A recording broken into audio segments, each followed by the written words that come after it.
Días, buenas tardes y buenas noches tengan todos los que estén viendo este video. Soy el alumno Jesús Eduardo Fra Carballo y el día de hoy les voy a hablar un poco sobre las generalidades de los nervios craneales. Los nervios craneales son una serie de nervios que comprenden 12 pares, de los cuales dos emergen como prolongaciones del cerebro, siendo el nervio olfatorio, que corresponde al primer par craneal, y el nervio óptico, que corresponde al segundo, aquellos que van a originarse como prolongaciones del cerebro. En cambio, los otros 10 pares emergen del tronco encefálico. Cada uno de ellos posee una función determinada debido a que sus fibras pueden transmitir información sensitiva de vía aferente, motora de vía eferente o mixta, que sea ambos tipos de información, y una información especial, ya sea relacionada con los sentidos de la vista, audición, gusto, olfato y tacto. Su nomenclatura va en sentido cefálico-caudal, por lo cual es más práctico aprendérselos por el orden establecido. Vamos a hablar un poco sobre lo que es el origen aparente de cada uno, no sin antes dar una pequeña introducción a qué me refiero con origen aparente. El origen aparente es el sitio anatómico en donde los nervios emergen del encéfalo, es decir, es en el momento en el que una persona los logra ver, ya sea porque se prolonga su rama como tal o porque es fácil de ver a simple vista. Primero hablaremos del primer par craneal que ya había mencionado, que corresponde al nervio olfatorio. El origen aparente del nervio olfatorio se va a encontrar en la vista inferior del bulbo olfatorio. El bulbo olfatorio es esta estructura anatómica que podemos ver aquí de color amarillo, la cual se va a encontrar descansando en el hueso etmoides, específicamente en la lámina cribosa. La lámina cribosa del hueso etmoides tiene la característica de poseer grandes forámenes, los cuales van a ser atravesados, o mejor dicho, penetrados por prolongaciones de este bulbo olfatorio, los cuales van a tener comunicación con la mucosa nasal y van a actuar como receptores químicos, los cuales van a llevar información aferente especial relacionada con el olfato. La vía olfatoria corresponde entonces a partir del bulbo olfatorio, el tracto olfatorio, las estrías olfatorias laterales y mediales, a su vez hasta llegar a lo que es al rinencéfalo, o lo mejor conocido como la corteza olfatoria primaria. Procedemos con el segundo par craneal, el cual corresponde al nervio óptico.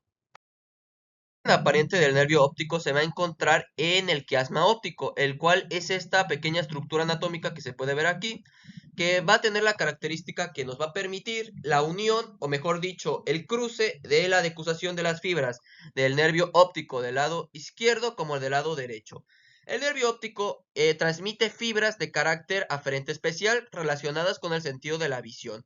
El nervio óptico básicamente tiene la característica de poseer en las capas ganglionares de la retina fotorreceptores, los cuales van a convertir la luz que penetra en el cristalino por un medio de refracción para convertirla en electricidad que va a viajar a través de una vía óptica, la cual corresponde justamente al nervio óptico, al quiasma óptico, que es donde se entrecruzan las fibras, a lo que es el cuerpo geniculado lateral, que corresponde al tálamo, hasta formar las radiaciones ópticas que van a penetrar finalmente en la corteza visual primaria, que corresponde al área 17, 18 y 19 de Brodmann.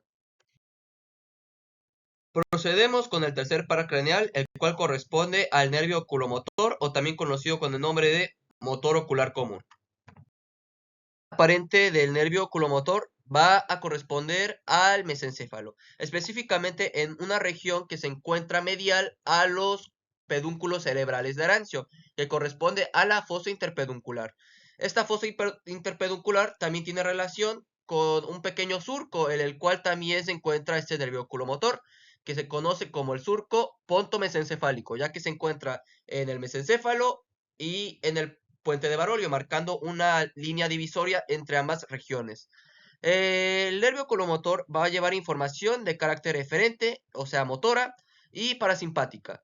Va a salir de la bóveda craneana a partir del foramen craneal, que corresponde a la hendidura orbitaria superior, y va a llevar a cabo la función de inervar a los músculos extrínsecos del ojo para que puedan realizar movimientos como tal.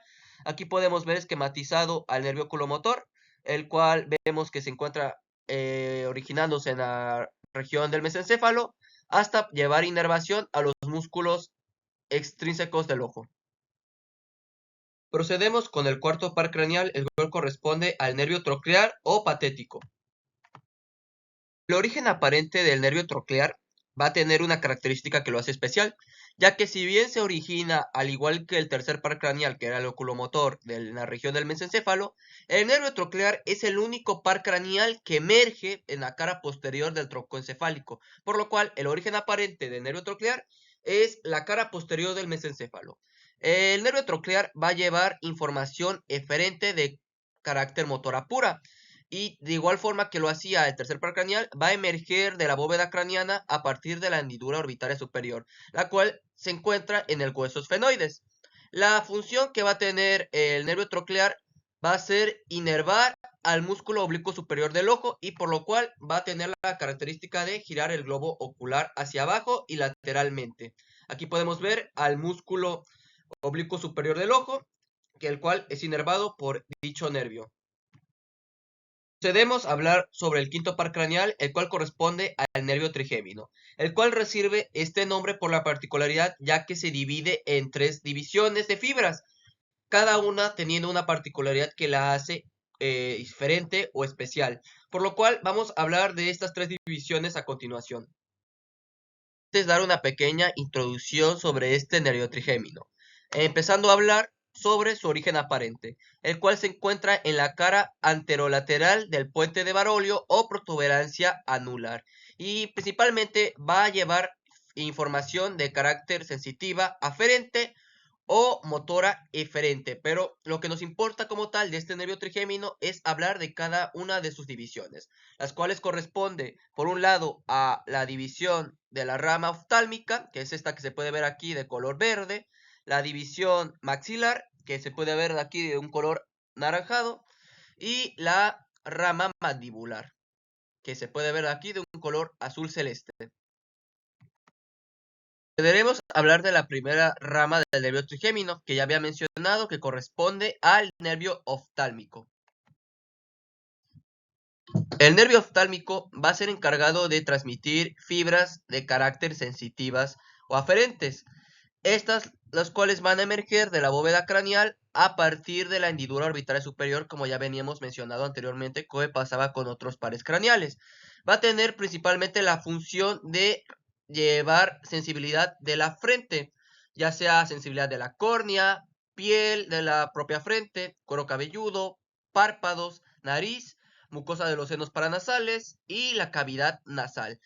Al hablar de sensibilidad me refiero a que va a llevar información relacionada al tacto, al dolor, a los cambios de temperatura y a la presión.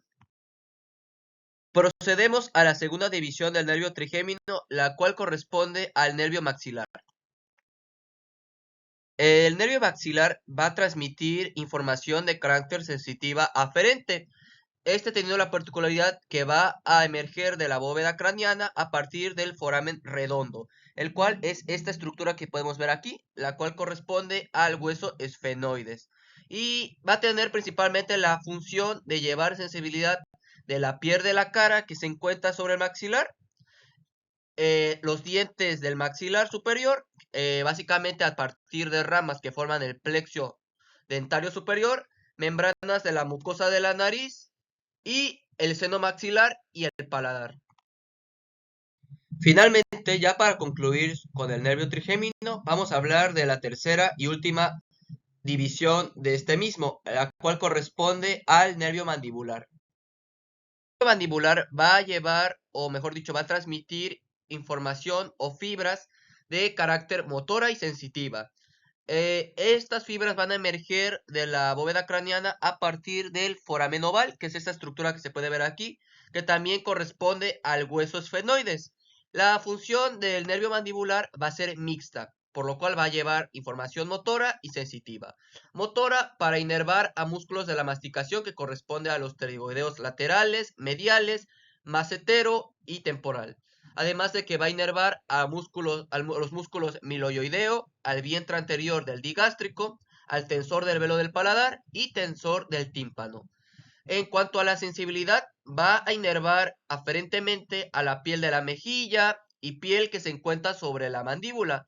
dientes de la mandíbula que forman el famoso plexo dentario inferior, la articulación temporomandibular, mucosa de la boca y parte anterior de la lengua. Procedemos a hablar del sexto par craneal, el cual corresponde al nervio abducens, también conocido como el nervio aductor o ocular externo. El nervio abducens tiene un origen aparente en el surco medulopontino, el cual traza una línea divisoria entre lo que es la médula oblongada o bulbo raquídeo y el puente de Barolio o protuberancia anular. Va a llevar información de carácter eferente para inervar al músculo rectolateral, que es este que se puede ver aquí de color verde. Y su función principalmente es girar el globo ocular lateralmente. El séptimo par craneal corresponde al nervio facial. El nervio facial va a tener un origen aparente de igual forma en el surco medulopontino y va a llevar información de carácter sensitiva especial para principalmente otorgarnos el sentido del gusto. Va a llevar información motora y parasimpática. Él va a emerger de la bóveda craneal a partir del conducto auditivo interno, el cual es un foramen de gran importancia debido a que no solamente ahí emerge el nervio facial, sino que es un sitio de emergencia del octavo par craneal, que en la siguiente diapositiva hablaremos un poco de él. Entonces, su función va a ser de carácter motora, debido a que va a inervar a los músculos de la expresión facial y el cuero cabelludo. Además, va a inervar al músculo del estribo, al vientre posterior del digástrico y a los músculos estiloioideos. En cambio, en la inervación sensitiva especial, ya lo había comentado, se encarga de otorgarnos el gusto de los 2/3 anteriores de la lengua. Es un dato a tener muy en cuenta, ya que el tercio posterior es inervado por otro par craneal, además de que va a inervar al piso de la boca y el paladar. Y en la función parasimpática se va a encargar de la secreción de las glándulas submandibulares, de la glándula sublingual, de la lágrima lagrimal y de las glándulas encargadas de la nariz y el paladar.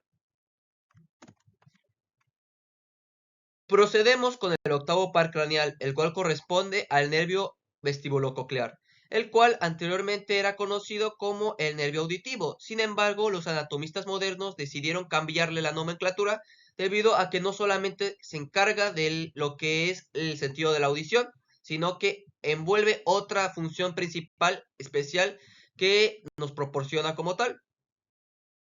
El nervio vestíbulo-coclear va a tener un origen aparente en el surco medulopontino, que ya habíamos mencionado anteriormente, pero este va a llevar a cabo la transmisión de fibras de carácter sensitivas especiales, específicamente para lo que es el sentido de la audición y el posicionamiento y movimiento de la cabeza relacionadas con el equilibrio. Él va a emerger del foramen craneal que ya habíamos mencionado, que es el conducto auditivo interno, por lo cual tiene estrecha relación en el recorrido del nervio facial. Sin embargo, este par craneal lleva a cabo otra vía como tal. Su función, pues ya la habíamos comentado, lleva a cabo los movimientos de la cabeza y la posición. Estos movimientos y posiciones se encuentran regulados por el utrículo, sáculo y los conductos semicirculares. En cambio, la audición está llevada a cabo por el órgano de Corti, el cual se encuentra conformado por células ciliares, básicamente estereocilios. Recordemos un poco, el oído sirve como un transmisor de ondas mecánicas. Al fin y al cabo, el sonido viaja por ondas mecánicas, los cuales los estereocilios van a actuar como antenas que de alguna forma vibran con ese movimiento y a su vez realizan que un líquido que se encuentra en la cóclea, que se conoce como endolinfa, pues se llegue a mover. Y ese movimiento ocasiona que se forme, o mejor dicho, se genere energía, las cuales van a viajar por el nervio coclear. De ahí el nombre de nervio vestíbulo coclear, debido a que hay una rama coclear que va a dirigirse a la cóclea y la rama vestibular, que encargada como tal del posicionamiento y movimiento de la cabeza junto con el equilibrio. Procedemos con el noveno par craneal, el cual corresponde al nervio glosofaringeo.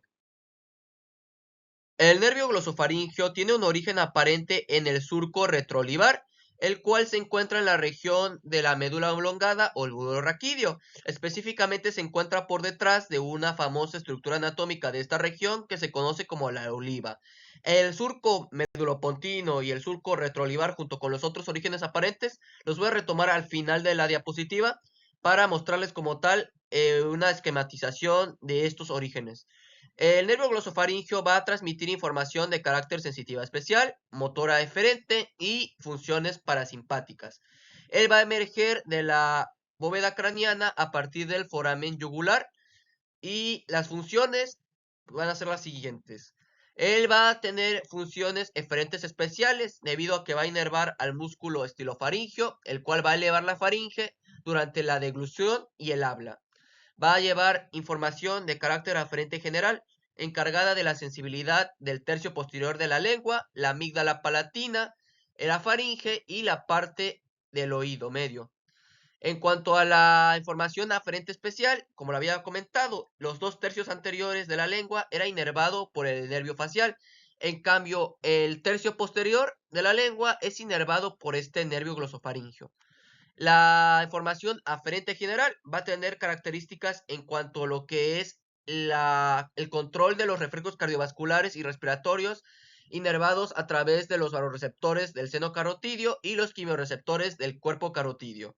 Y finalmente va a tener información eferente visceral de carácter parasimpática, la cual va a ayudar a la secreción de la glándula parótida. Esto a través de una vía que corresponde al ganglio óptico. Procedemos con el 10º par craneal, el cual corresponde al nervio vago o también conocido como nervio neumogástrico. El nervio vago tiene un origen aparente de igual forma que el 9º par craneal en el surco retroolivar. Él va a ser encargado de llevar información de carácter sensitiva especial, motora, eferente, sensitiva, aferente y parasimpática. Él de igual forma va a emerger de la bóveda craneana por lo que es el foramen yugular. En cuanto a las funciones, va a tener unas funciones de carácter eferente especial, ya que va a inervar a músculos de la faringe, laringe y paladar, exceptuando a lo que es al músculo tensor del velo del paladar. Estos músculos son importantes ya que participan en deglución, fonación y el reflejo del vómito. Va a tener también características aferentes generales, los cuales van a transmitir fibras sensitivas en el conducto auditivo externo, membrana timpánica y meninges de la fosa posterior.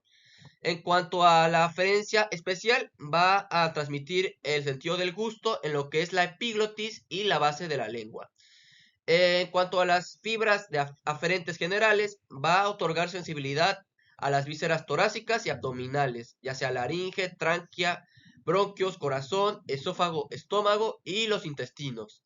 En cuanto a lo que es la información eferente y visceral, va a otorgar inervación parasimpática del corazón, pulmones y tubo digestivo, el cual va a abarcar hasta el ángulo esplénico del colon. Esta información de carácter eferente y visceral es importante debido a que va a regular el ritmo cardíaco, la secreción y la motilidad, así también como lo que es el peristaltismo de las asas viscerales. Procedemos a hablar sobre el penúltimo par craneal, el cual corresponde al nervio accesorio. El nervio accesorio tiene un origen aparente en el surco retroolivar, el cual ya hemos mencionado anteriormente. Este va a encargarse de transmitir información de carácter motora eferente y de igual forma va a emerger de la bóveda craneana a partir del foramen yugular. Su función va a ser contribuir a la inervación de músculos de la laringe y faringe y paladar, pero principalmente va a llevar lo que es la inervación motora de músculos del cuello, específicamente del trapecio, que es este músculo grande que podemos ver aquí en la región del dorso, y el esternocleidomastoideo. El esternocleidomastoideo nos va a permitir girar la cabeza hacia el lado opuesto. En cambio, el trapecio está más que nada relacionado a la elevación del hombro y a la rotación escapular. Finalmente, vamos a hablar del 12º par craneal, el cual corresponde al nervio hipogloso. El nervio hipogloso tiene un origen aparente en el surco preolivar. Mucho ojo aquí. este no emerge del surco retroolivar, sino que él emerge de otro surco que corresponde al surco preolivar, el cual se encuentra anterior, o mejor dicho, medial a la oliva. En cambio, el surco retroolivar se encuentra más lateral y va a llevar a cabo información de carácter motora, el cual va a inervar a lo que son los músculos de la lengua, exceptuando al músculo palatogloso, los cuales van a controlar lo que es la forma y movimiento de dicha estructura anatómica. El nervio hipogloso va a emerger finalmente a través de un conducto propio, el cual corresponde al conducto del hipogloso. Para concluir, la importancia de los pares craneales y específicamente del estudio de dichos es esencial para comprender la función neurológica normal, cómo actúa cada uno de estos pares craneales, además de conocer un poco la localización de cada uno de estos a partir de su recorrido, ya que cada uno de los pares craneales tienen sitios en común en los cuales pueden verse afectados a través de distintas estructuras relacionadas a lo que es la neurología. Vemos finalmente una imagen de todos los pares craneales. Les comentaba el origen aparente de cada uno de ellos. Sé que puede resultar un poco conflictivo o dificultoso el hecho de aprenderse los 12 orígenes aparentes. Sin embargo, hay una memotecnia muy práctica, la cual corresponde a la regla 2-2-4-4. Es sencilla. Los dos primeros pares craneales que había mencionado, los cuales corresponden al nervio olfatorio y al nervio óptico, emergen como prolongaciones del propio cerebro. Vemos como tal, el origen aparente del nervio olfatorio era la vista inferior del del bulbo olfatorio, el cual se encontraba más o menos a este nivel. Pasa al tracto olfatorio, las estrellas olfatorias mediales y laterales, como les había comentado. En cambio, el nervio óptico tenía un origen aparente en el ángulo anteroexterno del quiasma óptico. Entonces, los dos primeros emergen como prolongaciones del cerebro. Los siguientes dos, que es el oculomotor y el troclear, emergen del mesencéfalo, siendo el oculomotor el cual emerge de la fosa interpeduncular. Esta es la fosa interpeduncular de la que tanto les hablaba. Acá se ve lateralmente lo que son los pedúnculos cerebrales de Arancio, que se encuentran en la parte anterior del mesencéfalo. En cambio, el nervio troclear, lo había comentado, tiene la característica especial que emerge de la cara posterior del mesencéfalo. Específicamente, vemos aquí al nervio troclear. En cuanto a lo siguiente, tenemos a 4 pares craneales que emergen en lo que es la región del puente o protuberancia ambular. Vemos que el nervio trigémino, el cual tiene una rama sensitiva, y el nervio intermedio, que es motor, es esta pequeña rama de aquí, emerge de la cara anterolateral del puente de Barolio. Vemos aquí al famoso surco medulopontino, por donde emerge el nervio abducens, el nervio facial y el nervio vestibulococlear. En cuanto a la región de la médula oblongada, de igual forma emergen 4 pares craneales, siendo el 9, que era el glosofaringio, el 10, que es el nervio vago o neumogástrico, y el 11, en su rama cervical, que corresponde al nervio accesorio, van a emerger del surco retroolivar, como se puede ver aquí, porque está por detrás de la oliva. La oliva es esta estructura anatómica que se encuentra en la médula oblongada. Lateral, vemos que se encuentra lateral a lo que es las pirámides vulvares, sitio anatómico también muy importante en lo que es los movimientos voluntarios. En cambio, y para finalizar, el último par craneal, que es el nervio hipogloso, emerge del surco preolivar, como se puede ver aquí. Y eso sería todo en cuanto a lo que es el estudio de los pares craneales en cuanto a sus generalidades.